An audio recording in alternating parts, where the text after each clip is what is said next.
Нээлттэй нэгэн форум байгалийн баялагын засаглалын хүрээлэнтэй хамтран уулуурхай ба орон нутгийн гэрээ, хилцээ, агуулга, хэрэгжилт сэдвт сургалтыг баруун болон төвийн бүсэд зохион байгуулсан. Зайнуудаад говийн бүсийн Өмнө говь, Дунд говь, Дорно говь аймагуудыг хамруулан Өмнө говь аймгийн Далан цадгад суманд 2018 оны 3 дугаар сарын 20-ноос 21-ний өдрүүдэд амжилттай зохион байгууллаа. Сургалтад говийн бүсийн аймагуудаас нийт 14 сумын нутгийн захиргааны болон өөрөө удирдах байгууллага, уулуурхайн компаниудын 30 гаруй төлөөлөл оролцсон юм а. Тэгээ сургалтанд болохоор аймаг, сум, компани төлөөлөл ингээд нийлж оролцсон. За тэгээ тус бүрийнхаа яг орон нутгийн гэрээтэй холбоотой дуршлаг, тэгээ сургамж шийдвэрлэх ёстой асуудлуудыг бол төвшүүлсэн. За эндээс яг нийтлэг ажиглагдж байгаа зүйл болохоор ерөнхийдөө орон нутгийн гэрээг хинтээ хийх ёстой юм. Тэгээ юуг агуулж болох юм. За тэгээ хэрэгжилтэн дээр хин хяналт тавих юм гэдэг энэ гол цогц асуудал дээр Монгол улсын хэмжээнд ийм тодорхойгүй байдал их байна. Тэнд ингээ хариулт өгөх ёстой төрийн байгууллагууд нь үндсэндээ хариулахгүйгээр сүүлийн 10 гаруй жил ингээд яваад ирчихсэнтэй холбоотойгоор ийм тодорхойгүй байдал эргэлзээ маш хуримтлагдсан байгааг бол ажигласан. За сургалтын үеэр оролцогчдын дунд хилцүүлэг зохион байгуулсан юм а. Хилцүүлэгт оролцогчид уулуурхайн үйл ажиллагаа явуулж байгаа бүх аж ахуй нэгжүүд орон нутагтаа гэрээ байгуулах үүргийн хэрэгжилт хангалтгүй байгааг онцолж, гэрээ байгуулахад эрх зүйн орчныг боловсронгуй болгох шаардлагатай байгааг ярьж байлаа. Манай аймаг болохоор Дорно говь аймагт нийгмийн харилцааны гэрээгээ аймгийн засаг даргатайгаа байгуулдаг байгаа. Сум бол гэрээ байгуулахгүйгээр аймгийн засаг дарга гэрээ байгуулдаг. Аймгийн засаг даргатай байгуулсан гэрээнд нь гол агуулганд нь бол юу орд юм бэ гэхэлэр нэг үндсэн нэг 4 төрлийн олчлон биелүүлэх юм байдаг. Энд нь юу байдаг вэ гэх юм бол нийт хэрэгжилж байгаа техник тээврийн хэрэгслээ Дорно говь дугаартай болох компани Дорно говь руу шилжүүлжээр тэгээд одоо хоол хүнснийхээ магшил материалыг аль болох Дорно говь аймгаас ав. Тэгээд манай аймгийн бодлогыг дэмжиж ажиллах гэсэн ийм хөө 4 үндсэн юм байдаг. Яг энэ гэрээний суман дээр бодлогоор хэрэгжих гэхлээр хэрэгжихэд аягүй хүндрэлтэй. Сумд бол одоо компанитай гэрээ байгуулахгүй штэ. Тийм болцсон. Тэгээд Дорно говь аймгийн нөгөө нутгийн хөгжлийн сан гэж сантай. Тэрэнд нь нөгөө компани захирлууд өөрсдөө төрийн бус байгууллага үүсгээд тэгээд тэр одоо сан гэж зохицуулаад явдаг. Тэр бүгд нөгөө сандаа компани болгон одоо өөрийнхөө боломжоор 300 сая 500 саяараа ингээд хөрөнгө оруулалт хийгээд тэрнээсээ Дорно говь аймгийн аль суманд нь санхүүжилт хэрэгтэй байна. Аль суманд нь бүтээн байгуулалтын ажлыг хийх боломжтой байна. Тэр ажлуудыг бол хийгээд явдаг. Тэгээд манай сум бол 70 жаргалан сум бол Дорно говь аймагтай хамгийн их уулуурхайтай сум байгаа. Тэгээд яг ингэж энэ орон нутгийн хөгжлийн сангаар манай сум дээр бол Олоо багт хүүхдийн парк гэдэг 98 сая төгрөгийн зардлаар тийм парк болсон. Гэхэд манай сумаас орж байгаа яг хичнээн төгрөг аймгийн тэр орон нутгийн хөгжлийн санд орж байгаа нь биднэрт нээлттэй бус ил тод байдгүй бид нар мэддэггүй. Тэгээд нэг ингээд ажиллаараа ингээд компаниудаар хяналталт хийгээл явж байхад бид нар ингээд аймгийн чинь тэр хөгжлийн санд 300 сая төгрөг өгсөн, 500 сая төгрөг өгсөн. Та нар тэрнээсээ ингэж энэ ажлаа зохицуулж болдгоо мó ингэж болдгоо мó гэсэн үүднээс одоо л ярьдаг. Тэгээд яг манай сумаас ихэнх тэр мөнгө нь ихэнх нь тийм хуримтлагддаг. Орон нутгийн хөгжлийн санд манай сумаас их хөрөнгө оруулалт нь дийлэнх нь ордог гэж ярьдаг боловч яг ихэд ороод тэгээд нэрээсээ зарцуулалт нь нааштай байдгүй. Тэгээд дээрэс нь яг манай суман дээр өөр өгөөж гардаггүй. Нийт хичнээн тэр бомын орлогч манай сумаас орсон мэдхгүй. Тэгэхээр манай сум дээр 98 сая төгрөгөөр л одоо бүгдийн тогтоомжтой баригдсан. Ийм одоо туршлагууд байна. Тийм учраас бол аль болох одоо сумтайгаа л гэрээг хийх нь ер нь үр дүнтэй байна гэж л одоо бол бодож байна. Яг энэ сургалт нь нөгөө гэрээс маш олон зүйлийг олж мэдэж авлаа. За их баярлалаа. За Эрдэнэс хамтлага компани мэргэжилтэн насан жаргалтай нэг бас орон нутгатайгаа компани зүгээс ямар шууд байдлаар хамтарч ажиллаж байгаа талаар бас туршлага суулгаж. За та бүхэн энэ өдрийн мэндийг хүргэе. За хэрэглээдээ бол энэ асуудлыг ярихаас өмнө бас нэг ойлголтыг та бүхэн өгснээр гэж бодож байна. За манай компани бол одоо 8 жил одоо ажиллаж байна. Эрдэнэс тавантлаа гэдэг төсөл эхлээд одоогийн байдлаар бол манай компани 600-аар ажиллажтай. За одоо зохицтой сумд бол байрлаж ажиллаж байгаа. Ер нь бол төслийн хэмжээнд бол 3 компани байгаа. Та бүхэн бас одоо хэлүүлэхгүй сайн мэдж байгаа. энерги ресурс, орон нутгийн 5 толгой, за Эрдэнэс 5 толгой 3 компани байна. За орон нутгийн хамтын ажиллагааны хүрээнд бол яг өнөөдөртөө бид нар сум орон нутгад дараахан гэрээ байгуулж чадаагүй байгаа. Тэгэхдээ бид нар бас бэрхшээл бол байдаг. Төрийн компани бас зовлон бас байдаг. Ер нь бол хуулийн дагуу бид нар ажиллах хэрэгтэй. Тийм учраас ер нь эрх зүйн орчин бас нэг хүндрэлтэй бид боломжтой асуудал бол үүсэж байгаа. Нөгөө талаасаа бас бид нар бас орон нутгад хараахан бид гэрээ байгуулж чадаагүй ч гэсэн бидний өдөр тутмын үйл ажиллагаа орон нутгад бас чиглэсэн үйл ажиллагаа явуулдаг. Орон нутгийн хамтын ажиллагааны гэрээнийг хүрээнд бол бид нар бас одоо ашигт малтны тухай хуулийн 42 дугаар заалтын дагуу байдаг учраас бас өдрөлтэй байдаг. За мэдээж бол хуулиараа заагаад өгч бол компани нийт одоо жилийн орлогын 40% бол орон нутгад өгнө. Одоо зарцуулах ёстой гэдэг бид тодорхой хэмжээгээр заагаад өгч бол бас орон нутгад оруулах хууль нэмэр тэр нь олсныг талаараа нэмэгдэх бол гэж хараад байна. За дунд говийн үлдэцмийн урьдчилгааны чимэгдээ орон нутгийн гэрээний урьдчилга зөвхөнжөөсөө болцсон уу? За манай сумын хувьд бол аймгийнхаа газар нутгийн 5-1 дээр нь оршдог хамгийн том газар нутагтай ашиглалтын 4 лицензтэй талбай байдаг. Байгууллагын бол 30 гаруй байна, 36 байна. За тэгээд ашиглалтын лицензтэй компаниуд манай аймагт гэрээ байгуулдаг баг. За тэгээд хайгуулын лицензтэй компаниудтайгаа сум хамтран ажиллах гэрээ байгуулдаг. Туршлагаасаа гэх юм бол тухайн нэг хөрөнгө оруулалт санхүүжилт гаргаж байгаа штэ тухайн манай компаниуд маань сум орон нутагт. За тэрийг компаниуд бүх хин төлсөн асны нийтлэл гэсэн тан эвслэхээр компани хэдийг өгсөн, хэн авсан, яаж зарцуулсан, одоо тэрийг нийтэлдэг, олон нийтэд ил тод нийтэлдэг тэр хэлэлцүүлэг дээр малчид иргэд маань манай багийн одоо нутаг дээр нэг талбай байдаг гэсэн тэ газар шороо авахдаг, өнддөг хаанхын хэм бол гэдгийг малчид маань иргэд маань айгу мэдээд авдаг.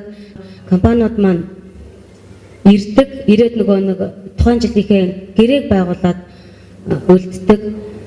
За тэрэнд бид нар хэрэг ингээд гэрээгний эцлийг боловсруулад гэрээгээ байгуулад авмаар ингээд болдог боловч нэг учир дутагдaltaй юм нөгөө компани яг нөгөө одоо шийдвэр гаргах хэмжээний захирлууд ирэхгүй байх тал айгүй байдаг л да. Геологийн ч юм уу, орон нутаг хариуцсан мэрэгчлэлтэн ч юм уу.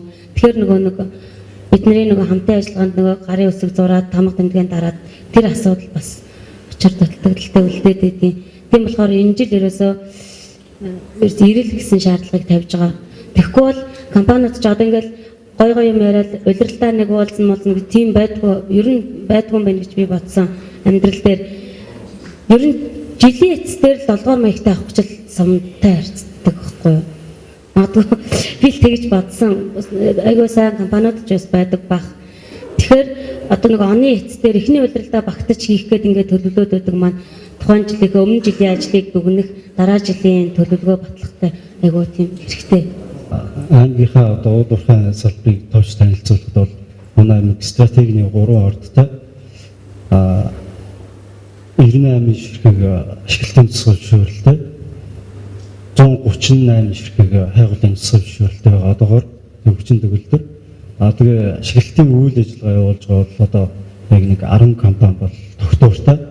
За 5 компани бол тогтвортой бус хэрнээ үйл ажиллагаагаа эхлүүлэх ингээд явж байгаа ийм байдалтай байдаг. За тэгээ 10 компанитай бол бид бүгд бол 16 оны сүүлээс эхлээд бол алтан бичгийг явуулаад хамтын ажиллагааны гэрээгээ байгуулъя. Ашигт малтмын тухай хуулийн 42-ийн 1-ийн шаардлагын дагуу хуулиан биелүүлж ажиллаа гэдэг шаардлагуудыг хүргүүлээд алтан бичгүүд тоотыг хүргүүлсэн.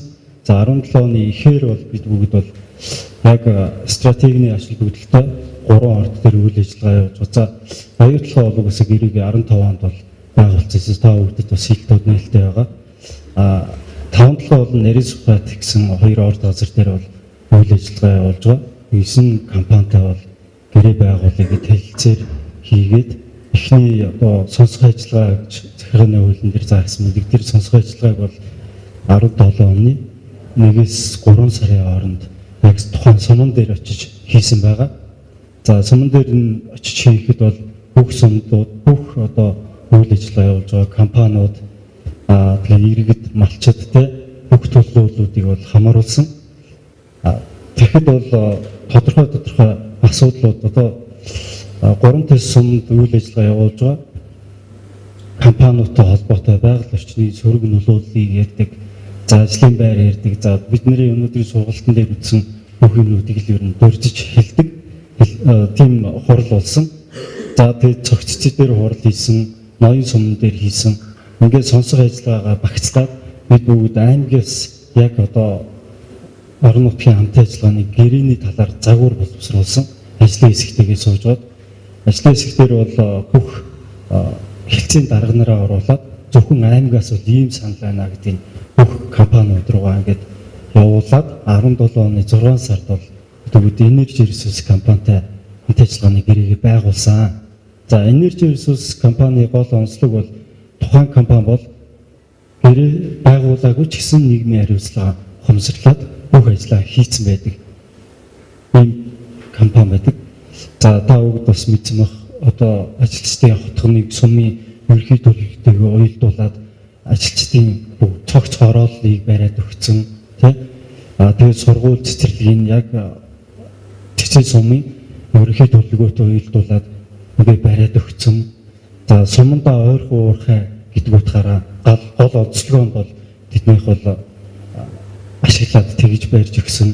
Тэгээ ийм хэрэгж мэдээж гэрээ байгуулаагүй ч гэсэн орон нутгийн үүрэг хариуцлага ингээд хамтын ажиллагааны үүрэг хариуцлага маш ухаансарлаад ингээд хэрэгжүүлээ явдаг ийм компанитай бол бид нар хамгийн түрүүнд ингээд гэрээгээ байгуулчихсан. Дараа нь бол Terra Energy компани ноён сумн дээр үйл ажиллагаа явуулдаг. Гэхдээ тэр компани бол хилээс бол 130-аад км-ийн зайтай. Ноён сум 3 сум 2 сумыг дамнасан өөрсдөө үйлдвэрлэлийн замын шорон сайжруулсан шорон замын ажлыг 98 км ингээд хийцэн ийм компани. Мэдээж одоо уурхай ашиглагтай холбоотой дэд бүтцийн суур бүтцийг хэрэгжүүлсэн ийм компани. Тэгээ хамтын ажиллагааны гэрээг бол сумтайгаа байгуулъя гэсэн аймаг хяналт тавья. Аймаг бол зүгээр л гарын үсэг зурья. Гэхдээ ингээд гурван байдлаар ингээд гэрээгээ байгуулчаа. Сум компани бүх гэрээний төслөө юу яачих тохирчих. Зүгээр манайх тэн дээр бол нэг үсэгч хөдлөхгүй тамгаан дараа нь хяналт хийн гэдэг байдлаараа тэгж гурван гэрээ байгуулсан.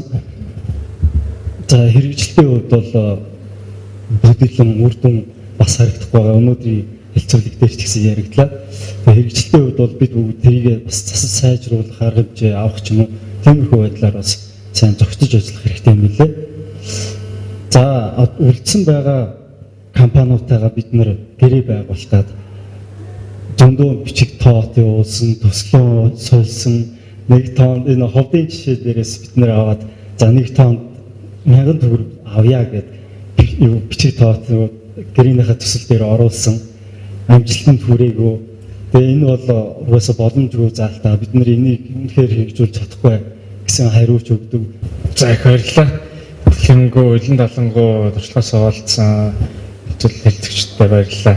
Манай дараагийн асуулт мөн бүгд чинь асуулт байгаа. Энэ асуулт бол одоо орон нутгийн гэрээг хэрэгжүүлэхэд ямар одоо сорилтууд тулгарч байна те. Тэгээд мөн ямар дэмжлэг та бүхэнд энэ хэрэгтэй байдаг талаар хэлэх үү. Орон нутгийн гэрээг байгуулахад бол миний анхаарах зүйл нь миний бодлоор л яг ингээд биелүүлэх боломжтой нэг амар тийм агаарын том өмсгөр биелүүлэх боломжтой юм эхлээд бид нар гэрээндээ тусгаж өгөх боломжтой байна. Тэгээд дээрэс нь хууль бүгдийг ингээд хуулаад тавьчих биш. Биелүүлэх боломжтойг нь тусгаад тэгээд гэрээнийхээ хэрэгжилтийг юу хэрвээ шалгуур үзүүлэлт болгоод яах юм бол энэ гэрээ хэрэгжсэн байна гэж үзэх юм. Тэр талаар бас оруулж үзэх хэрэгтэй юм байна. Тэгээд дээрэс нь бас хууль эрх зүйн орчин яг хууль талаасаа бас орон нутаг бол ялангуяа сум бол аюу дутмаг байдаг гэж сургалтаач гэсэн ярьлаа. Яг байдал дээр ч гэсэн яг үнэ. Яг хууль эрх зүйн орчин ямар тэрийг болох юм болоо болохгүй болоо сум мэдэхгүй шүү дээ. Тэгээ яг энэ асуудал дээр бол яг хууль зүйн талаараа дэмжлэг аваад эсвэл нэгтгсэн тийм журам гаргадаг ч юм уу тийм юм байвал тэрийг хараад хийгээд тахтаарай боломжтой болоо гэж бодож байна. Манай компанид бол бас тодорхой хэмжээний тууцын асуудал шийддэг байгаа. За мөн төрийн хэмжээ болоод зөвхөн ороо бас тодорхой хэмжээний гол чиглэлүүд биднээс дагж ажилладаг байгаа. За яг нь орон нутгийн гэрээ байгууллагад бэрхшээлтэй асуудал бол мэдээж бол миний мөрд бол хууль хэрэгцээ асуудал байгаа. Энэ бол өөрчлөх шаардлагатай гэж үзэж байна.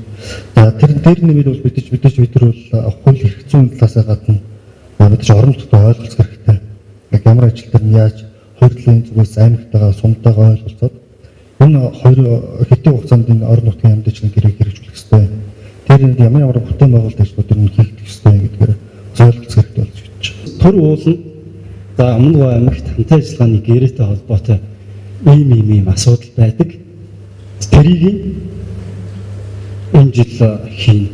Улирлаач нь агас жилдээ нэг юм хийж байдаг байнгын энэ процессыг л хөвшил болгомоор байна. Гэтэл төрийн бус байгууллага нь энэ дутагдаад байгаа учраас бид нарыг цуглуулад энэ сургалтыг хийж өгч байгаа байхгүй. Тэгэхээр та бүхэн дэмжлэг хэрэгтэй. Засгийн газраас энийг байнга ингэж бид нарыг сэргээж өгч тийм идэвхжүүлдэг тийм дэмжлэг хэрэгтэй байгаа байхгүй. Тийм дэмжлэг хэрэгтэй. За сорилт бол маш их сорилт тохиолдож байна. За жишээлбэл одоо тогтцын сумын цагаан ува баг гэж байна тийм. Эрдэнэс 5 толгой А лицензд орсон. А лицензийнх нь яг А лиценз дотор орсон цагаан ува баг гэдэг одоо та бүгдээрээ сонссон баг. Уурхайн тосгон гэдэг.